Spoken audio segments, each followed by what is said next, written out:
The fluorescent lights buzzed above Laura as she reached for a box of cereal she didn't even want, her hand trembling without warning. A distant ringing filled her ears, growing louder until it drowned out the soft music playing overhead. Her heart slammed violently against her ribs, as if something inside her was trying desperately to escape. The aisle blurred, colors smearing together like wet paint sliding down glass. She whispered, "Not now.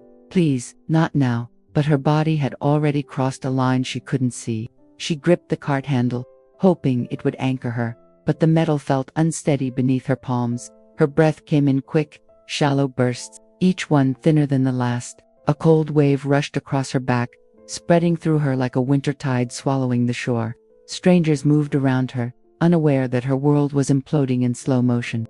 For a moment, she was sure she was dying right there between canned soups and cereal boxes. She abandoned the cart without thinking, her feet carrying her down the aisle, as if driven by instinct alone. The store's bright lights followed her, chasing the edges of her vision like spotlights she couldn't escape. Her hands tingled, then numbed, as though they belonged to someone else entirely. She pushed past the display of paper towels, nearly knocking it over as panic tightened its hold. The automatic doors opened before her, releasing a blast of cold air that felt both shocking and merciful. Outside, Laura leaned against her car, gripping the cold metal as though it were the only thing keeping her upright. Her chest rose and fell in frantic waves, each breath a desperate plea for control. Tears blurred her sight, but she couldn't tell if they came from fear or exhaustion. The parking lot felt impossibly vast, a landscape she wasn't sure she could cross. She closed her eyes, whispering to no one, "Why is this happening to me?" As her breathing slowly steadied, the world around her became painfully clear again. She felt exposed under the open sky, as though someone had peeled back her layers and left her raw. The shopping cart still sat abandoned inside, a silent witness to her unraveling. Her hands trembled as she reached for her keys, the metal cold against her fingertips. She slid into the driver's seat, feeling more fragile than she had in years. She rested her forehead against the steering wheel, letting the hum of her heartbeat fill the quiet car. The panic had passed, but its echo lingered, shaking her core in subtle aftershocks. She thought about calling someone, anyone, but the idea of explaining this felt impossible. Her life had been predictable for so long that the chaos inside her now felt alien and cruel. For the first time, she wondered if something deeper had been waiting to break. Laura started the car and stared ahead, hands unmoving on the wheel, as doubt wrapped around her. A question rose in her chest, trembling like a fragile thread tugged loose. It was not about the panic, nor the embarrassment, nor the fear itself. It was something older, something she'd ignored for years without meaning to. She whispered it aloud, barely hearing herself. "Why now? And what is this trying to tell me?" The next morning, sunlight filtered weakly through Laura's curtains, as if hesitant to enter the room. She sat on the edge of her bed, staring at the clothes she had laid out the night before. Her hands still felt unsteady, her pulse rising at the thought of going anywhere crowded. The memory of the supermarket clung to her like smoke after a fire. She breathed in slowly, hoping calm would come, but calm stayed distant. At breakfast, she tried to focus on the simple rhythm of cracking eggs and butter sizzling in the pan. But even the familiar sounds seemed slightly off, like a song played in the wrong key. Her mind replayed the attack over and over, each detail sharpening with each repetition. She wondered how something so sudden could feel so deeply rooted. The fear lingered in her chest, pulsing like a quiet alarm she couldn't silence. When it was time to leave for work, she hesitated by the door, keys in hand. Her body felt heavy, reluctant, as though crossing the threshold might trigger another collapse. She considered calling in sick, then dismissed the idea, afraid of seeming weak. But the truth was harder. She didn't trust herself anymore. The world outside suddenly felt unpredictable, and that terrified her. She took shallow breaths during the drive, gripping the steering wheel tighter than she needed to. Every traffic light felt too bright, every honking horn too sharp against her nerves. She tried to shake the feeling off, reminding herself it was only panic, nothing more. But panic had never felt like this before, so consuming, so physical, so absolute. She wondered if this was the beginning of something she wouldn't be able to stop. At the pharmacy, her co-workers greeted her warmly, unaware of the storm inside her chest. She forced a smile, hoping it would mask the tremor in her hands. The shelves and customers blurred into a single overwhelming scene. She moved mechanically, as if operating on old programming she no longer trusted. All day, she carried the fear like a secret weight strapped tightly to her ribs. During lunch, she stepped outside for air, staring at the gray sky above the parking lot. She tried to pinpoint exactly what had triggered the episode, but nothing made sense. It felt random, and yet her heart insisted it wasn't. Something she had avoided for years, maybe decades, was rising to the surface, and it frightened her in a way she couldn't name. That night, alone in her quiet house, she replayed every moment again. The panic, the blur, the running, the cold air like a slap. Her body had spoken to her with terrifying clarity, and she couldn't ignore it anymore. A truth sat in her chest, waiting for her to look at it directly. But she wasn't ready yet, so she whispered, "Tomorrow. Maybe tomorrow." Laura woke restless, as though she'd been carrying someone else's emotions all night. A faint ache pressed behind her eyes, a reminder of dreams she couldn't fully recall. She moved through her morning routine, hoping familiarity would soothe her nerves, but something felt different, as though a thin curtain had lifted somewhere inside her mind. A memory flickered at the edges, refusing to disappear. At work, she found herself staring at a bottle of vitamins longer than necessary. The label blurred, and suddenly she saw a kitchen from her childhood, dim, cluttered, quiet. Her mother stood by the sink, shoulders trembling, though she made no sound. Young Laura sat at the table, pretending not to notice the tension thickening the air. It was an image she hadn't thought about in years, and it unsettled her deeply. The memory vanished as quickly as it came, leaving behind a hollow ache. She pressed a hand to her chest, surprised by the weight of it. Why that moment? Why now? She tried to shake it off, but the feeling clung to her, like damp fabric. Something about it felt connected to the panic, though she didn't know how. As the day wore on, more fragments surfaced, shadows of arguments she couldn't fully hear. Her mother's voice, sharp, then soft, like someone shifting masks too quickly. The clatter of dishes that wasn't quite an accident. A child's heartbeat, fast and trapped, waiting for the storm to pass. Each fragment pressed against her like a truth demanding attention. On the drive home, Laura rolled down the window to breathe the cold air, but the breeze didn't clear her thoughts, it only stirred them. She realized she'd spent most of her life running from her own memories, not intentionally, but instinctively, the way someone avoids touching a healing wound. Now those memories were resurfacing, pulling her backward and forward at once. At home, she sat on the couch, hugging a pillow to her chest for grounding. The house felt too quiet, amplifying her thoughts to unbearable volume. She wondered how many years she had spent pretending everything was fine. How many moments she had buried under responsibilities and routines. "How long," she whispered, "have I been afraid to look at myself?" That night, sleep refused to take her. Isably, the childhood kitchen lingered behind her eyelids, heavy with unspoken tension. She knew the memory meant something, even if she couldn't decode it yet.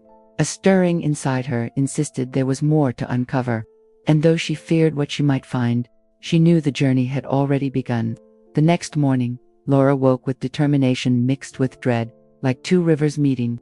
She sat at the kitchen table with her laptop, searching for explanations she'd avoided for years. Articles about anxiety, panic attacks, and trauma filled her screen. Each sentence struck her with gentle precision, as though they had been written for her. For the first time, she felt the quiet relief of not being alone. She read stories of people whose bodies had spoken before their minds understood. Stories of panic that wasn't random, but rooted in something unexamined. With each testimony, her fear softened slightly, replaced by recognition. It was as if she were learning a language she'd always known but never spoken. Her heart trembled with the weight of understanding and the fear of what came next. She considered calling a therapist and felt her stomach twist at the thought. Sharing her story meant admitting she needed help, something she rarely allowed herself. But she remembered the supermarket, the collapsing world, her own helplessness. She knew she couldn't ignore the truth any longer. Her fingers hovered over her phone, trembling with hesitation. The call connected, and Laura felt her voice shrink as she introduced herself. The receptionist spoke gently, scheduling an appointment for the end of the week. When she hung up, Laura stared at the phone, stunned by what she'd done. It was a step forward, small, but unmistakably real.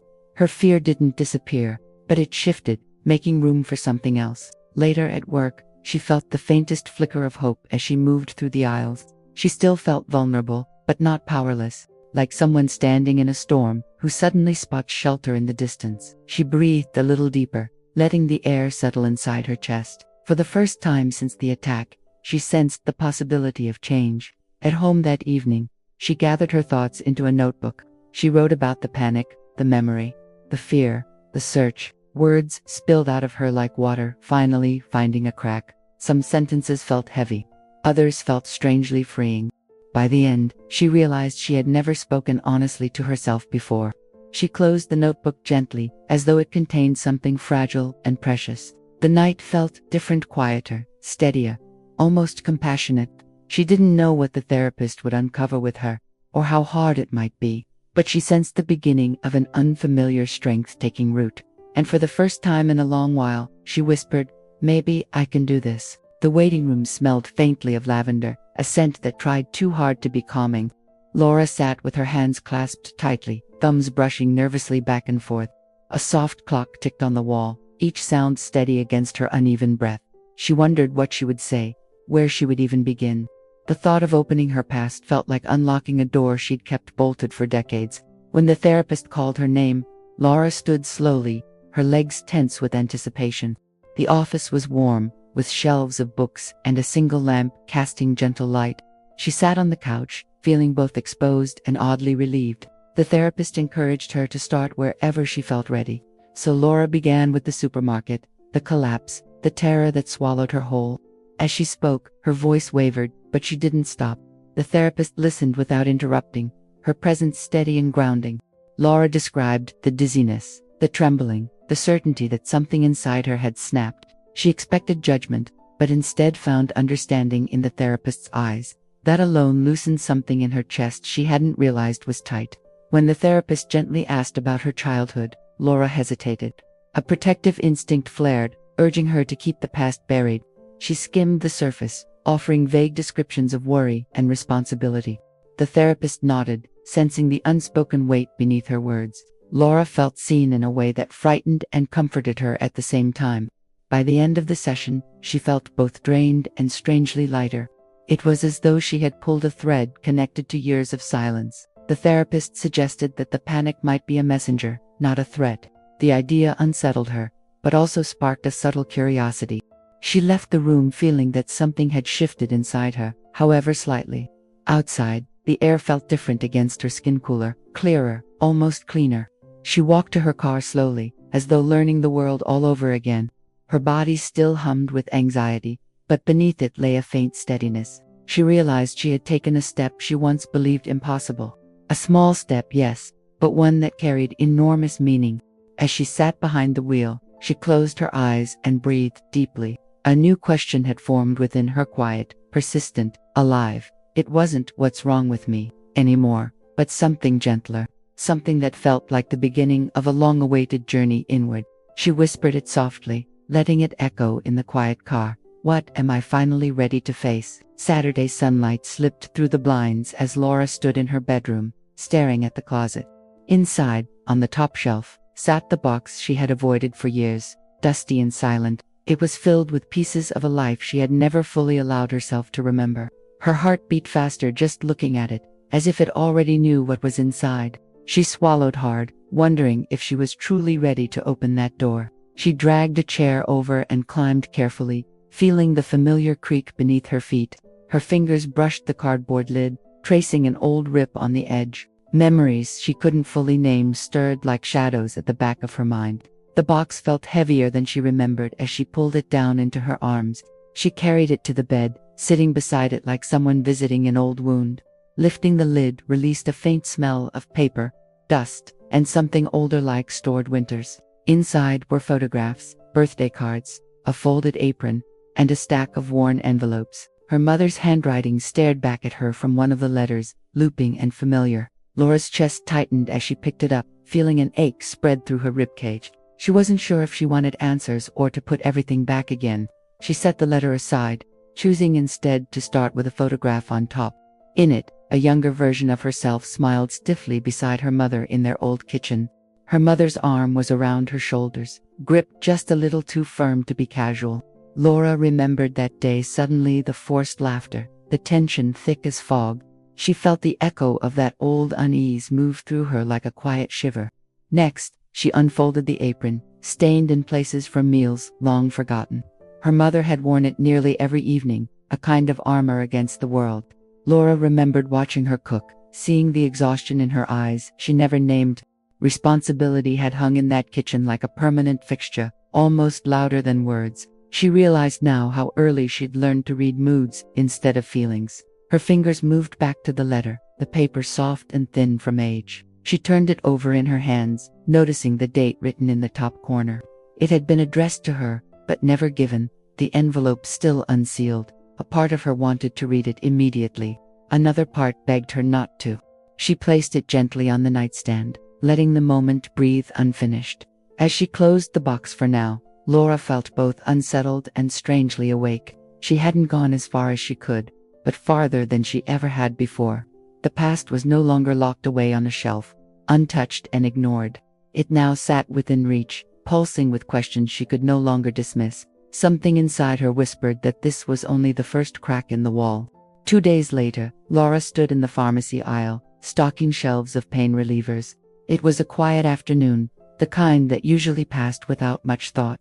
But as she reached for a box on the top shelf, her vision flickered for a moment. A familiar wave of dizziness washed over her, sending a jolt of fear down her spine. She froze, bracing herself for another full collapse. Her heart picked up speed, but this time she noticed the first signs more clearly.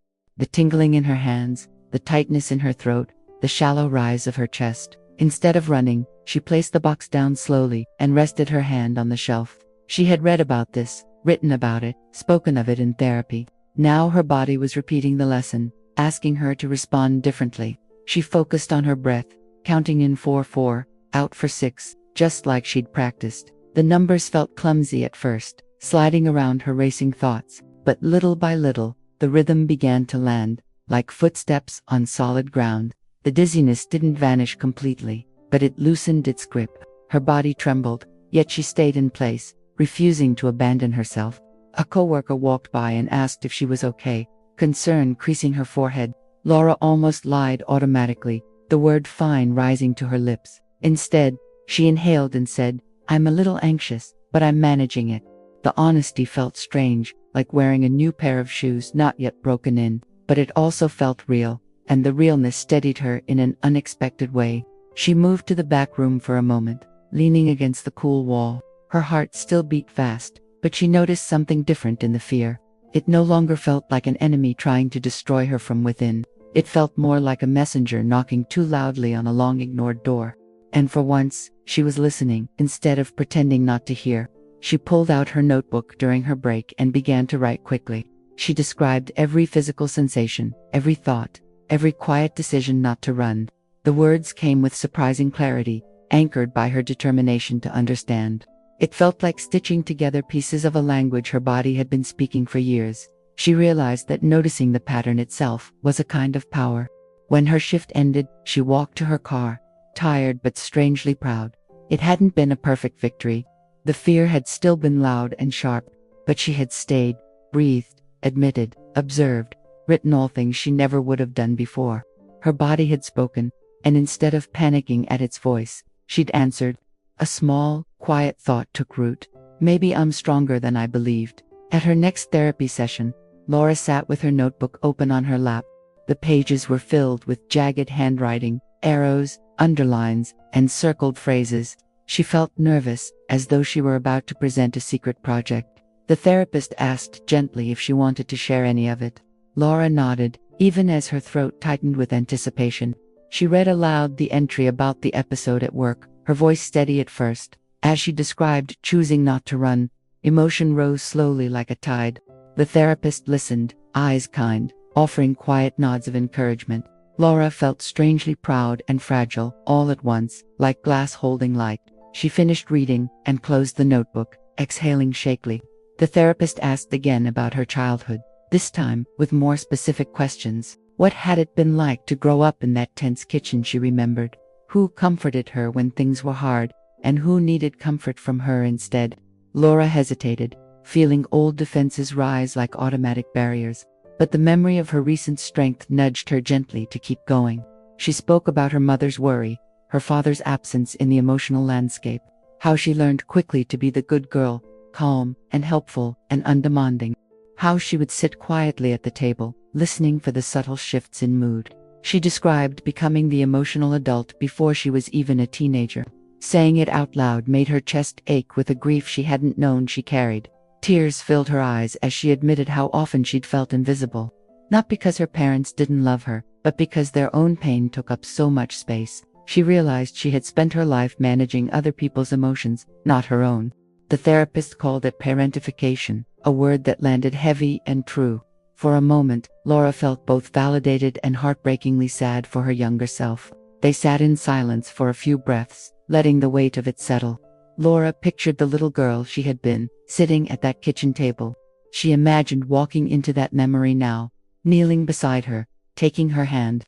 The image made her cry harder, but not from despair, from sudden, fierce tenderness. For the first time, she considered that she deserved care, too. When the session ended, she left with puffy eyes and a strangely lighter heart. The pain was real, and now named, it felt less like a vague fog and more like a map. She understood a little more about why her body had started to panic now. It was tired of carrying childhood burdens into a life that no longer required them. As she drove home, she whispered, "I hear you," unsure if she meant her body, her past, or both. That evening, Laura sat on the couch with her phone in her hand. Her daughter's contact stared up at her from the screen, bright and familiar. She had missed a call from her days earlier and never returned it. Now, vulnerability pressed against her ribs, urging her to do something different. Her thumb hovered over the button before she finally pressed call.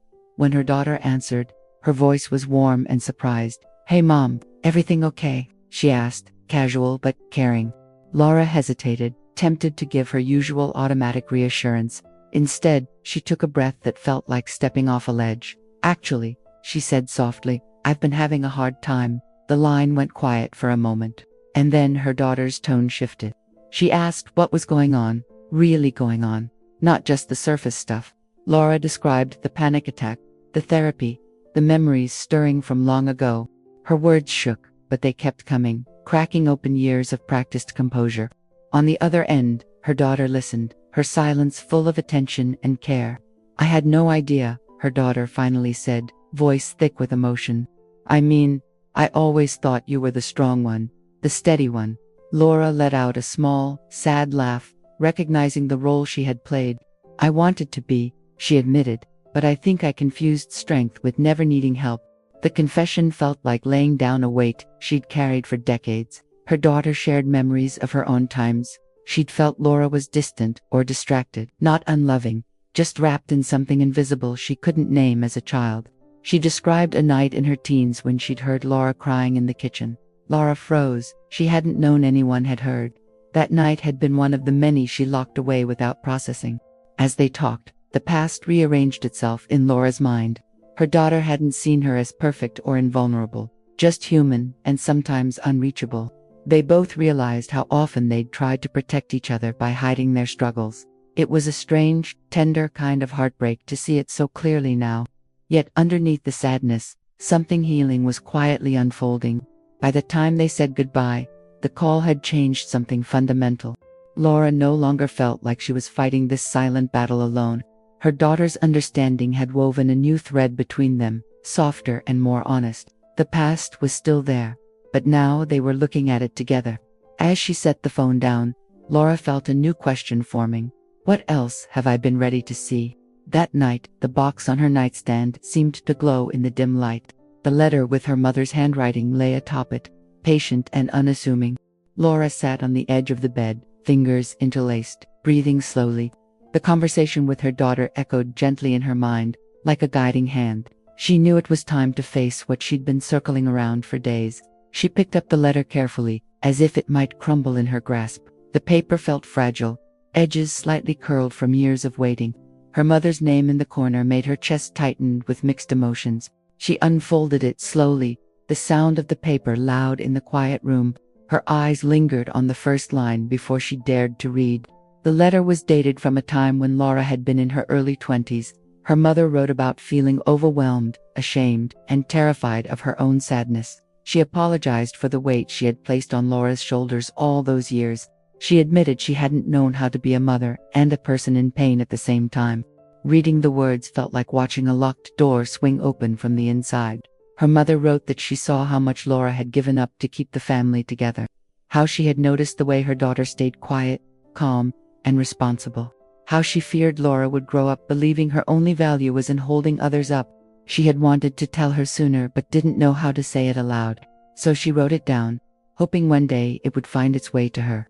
Tears blurred the ink as Laura reached the final paragraph. Her mother wrote that she loved her, but that love had been tangled with fear. She hoped Laura would someday choose her own life, not just the life others needed from her. She prayed that her daughter would learn to feel her feelings without shame or duty. And she asked for forgiveness, not for being imperfect, but for being absent while present. When Laura finished, she pressed the letter to her chest and closed her eyes. The grief that rose in her was deep and layered, but no longer shapeless. She wept for her mother, for herself, for the years spent trapped inside unspoken roles. The panic, she realized, wasn't just about fear of the present or future. It was the past, knocking loudly, begging finally to be cleared and honored. She placed the letter back on the nightstand, but its meaning stayed inside her. The story she had always told herself that she simply wasn't strong enough began to shift. Maybe the panic wasn't proof of weakness, but evidence of a heart still fighting to heal. And now, with truth emerging from old paper and new conversations, she felt less alone in it. The road ahead still scared her, but for the first time, it also felt like hers to walk. The next morning, Laura sat at her kitchen table with the letter spread gently before her. Sunlight warmed the edges of the paper, as if softening the truth it carried. She reread her mother's words slowly, letting each line settle inside her chest. Instead of feeling overwhelmed, she felt something unfamiliar and steady forming. It was the sense that the weight she had carried all her life might not belong to her. She traced her mother's handwriting with a fingertip, noticing its uneven curves. It reflected a woman who had loved deeply yet struggled painfully within herself. For the first time, Laura saw her mother not as a source of tension, but as a human being, someone who had been drowning quietly, hoping her daughter would stay afloat. The realization stirred compassion so deep it startled her. She leaned back in her chair, feeling her shoulders relax in a way they rarely did. A truth unfolded inside her like a slow-blooming flower, fragile and radiant. She had spent decades believing she had failed to be strong enough. But now she saw she had been too strong for too long, carrying burdens meant for an adult. Responsibility had shaped her, but it had never been meant to define her. Tears welled up again, but they were different this time, gentler, almost cleansing. They felt like a release of years spent tightening around unspoken pain.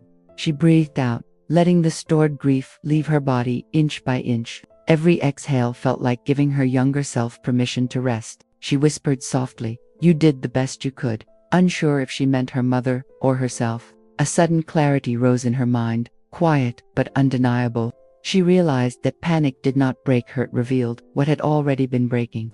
It wasn't a failure of strength, but the beginning of healing demanding space. Her body had finally insisted she face what her heart had avoided too long. And instead of collapsing under the truth, she was rising because of it. She folded the letter carefully, treating it like a delicate bridge between past and present. Gone was the fear of facing what was buried. Now she felt drawn to understand more. There were conversations she had avoided for years, especially with her brother. Memories they shared but never spoke of, each guarding their own version of silence. It was time, she knew, to bring those shadows into the light. Laura stood from the table with a steady resolve she hadn't felt in months. She picked up her phone, thumb hovering only briefly before she pressed the call button. It rang once, twice, and then her brother answered with surprised warmth. Her voice trembled, but she spoke anyway. "We need to talk about Mom." And with those words, another long-locked door quietly opened. 2 days later, Laura drove to her brother Michael's house, nerves fluttering in her chest. The familiar trees lining his street looked strangely new, as if she were seeing them differently. She parked slowly, giving herself a moment to breathe before stepping out. When he opened the door, his cautious smile held years of unspoken questions. They hugged, a little stiff at first, but full of unacknowledged longing. They sat in his living room with mugs of tea warming their hands. Silence hovered gently between them, no longer threatening but waiting. Laura placed the folded letter on the table, explaining how she'd found it. Michael listened intently, eyes widening as she read certain lines aloud. She watched old emotions flicker across his face like shadows moving through light. He leaned back, exhaling slowly, as if releasing decades of tension. "I always thought it was just me who felt all that pressure," he admitted softly.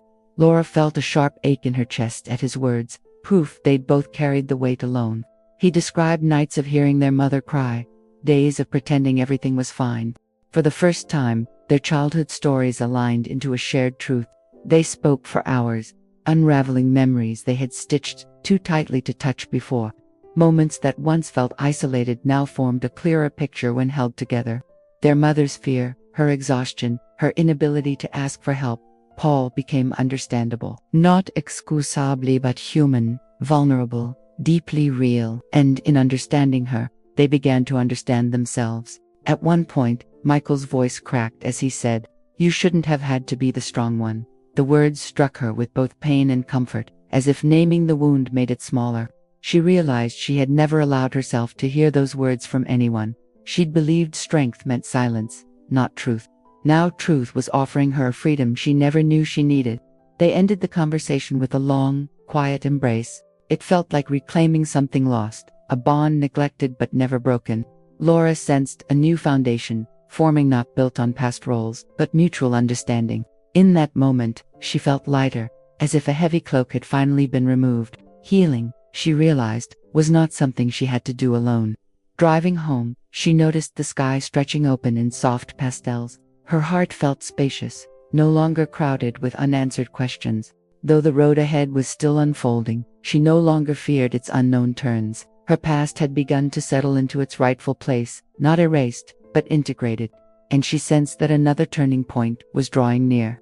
Waiting patiently in aisle 7, the supermarket doors hissed open as Laura stepped inside, her breath steady and deliberate. The familiar scent of produce and cold air brushed against her skin like a quiet memory.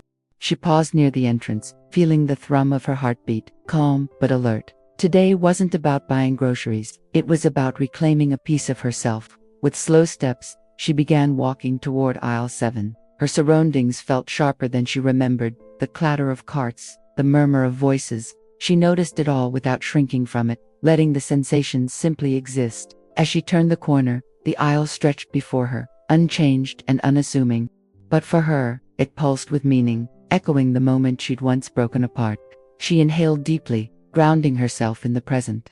With each step forward, the air seemed to grow warmer, softer, more forgiving. Her hands tingled slightly, a faint echo of the panic she'd once felt here. But instead of fear, she felt curiosity. What would happen if she didn't run this time? Her body didn't tighten. It expanded, as if recognizing her courage. The difference between then and now felt like stepping from shadow into light. She stopped exactly where she had abandoned her cart months ago. The shelves were lined with cereal boxes, bright and mundane as ever. Her throat tightened with emotion, not panic, as she touched the handle of a cart. This time her body didn't betray her, it supported her. She whispered, "I'm still here," letting the words settle into the air. A warm wave of pride washed through her, unexpected and profound. Not because she had conquered fear, but because she had listened to it. Her panic hadn't been a downfall, it had been an invitation to look inward. Now she stood where she once collapsed, not to erase the memory but to honor it. And in doing so, she felt a quiet shift in her spirit. Laura pushed the cart forward, letting its wheels roll smoothly along the white tile. Her breath flowed freely, her chest open, her gaze steady. She realized she had never allowed herself to take up this much emotional space.